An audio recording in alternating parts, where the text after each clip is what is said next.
Hello everyone, today we're going to talk about the 4 tests you should run through to determine if a supplier's information is in fact confidential.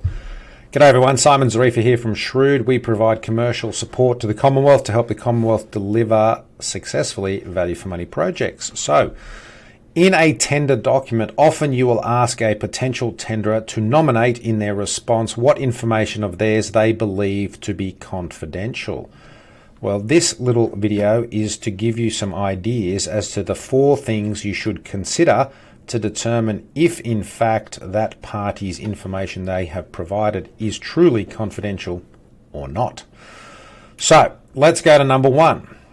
So the first thing is the relevant tenderer needs to specifically identify the information it wants to keep confidential. So that is the first hurdle. If they do not specifically say what it is they want to be kept confidential, then guess what? It will not be kept confidential. Surprise, surprise. So that's step 1. Next is 2.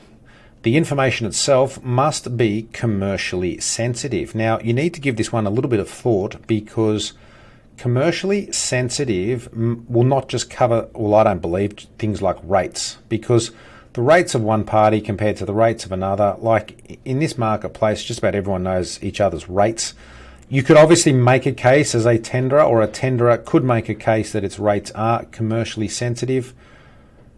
I could go either way on that. On a good day, I might say, look, yes, they are commercially sensitive. On a bad day, I might say, look, I don't really believe they are, because the information, say as an example, information about contractor rates with various, contractors at different Sophia levels, like all those rates, like they're all pretty well known, they're pretty well banded up.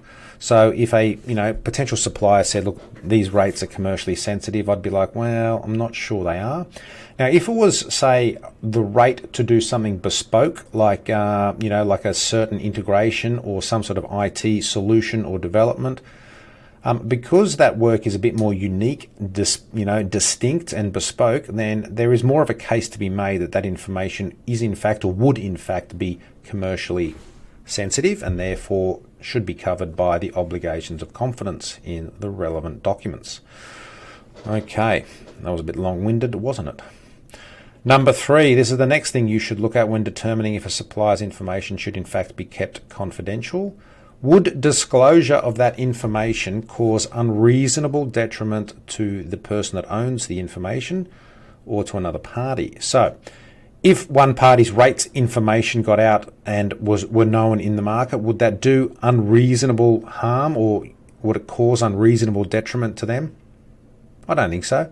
May make their bids, slightly less competitive, or may school up some competitors, but, does it cause unreasonable detriment? Well, as I said, that one I could potentially go either way on.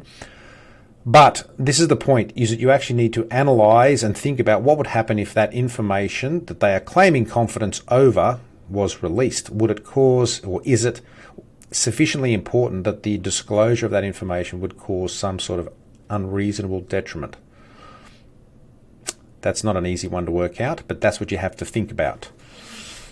Hope that helps, because I have a feeling it may not, because I'm asking you to do some homework. But look, that's just how it is, all right? You've got to turn your mind to it and see what you think.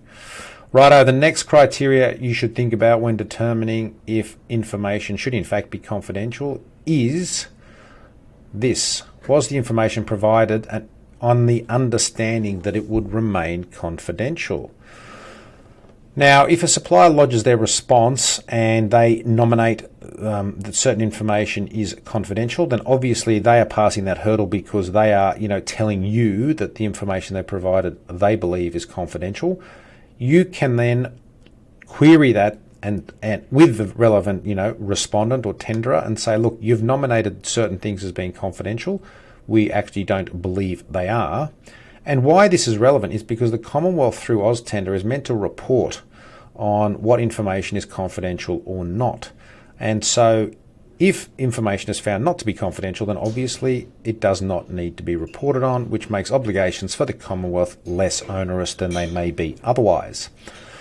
Okay, so this is the last one that you should think about is what was the manner in which the information was conveyed? Was it conveyed as being confidential in nature, which means that I suppose the hurdle or the onus is then on the Commonwealth to rebut that assumption and to basically say, look, even though, dear Mr. Supplier, you believe this information is confidential, we don't believe it is, and SOZA, we're not going to record it as confidential. SOZA is official Australian commercial contract Commonwealth CPR procurement talk, just in case you are wondering. Anyway, I hope that helps somewhat to give you some ideas of the 4 things that you should think about when you want to try and work out if information provided by a tenderer is in fact commercially confidential in nature. Struggling there, wasn't I? Those are the 4 things. Is the information specifically identified? Is it commercially sensitive? Would its disclosure unreasonably harm the party that owns the information? And was the information conveyed to you on the understanding that it was in fact confidential? Those are the 4 things to think about. Any questions, feel free to get in touch, simon@shrewd.com.au or 1-800-SHREWD, which is 1-800-747-393. Hope that helps. Thanks.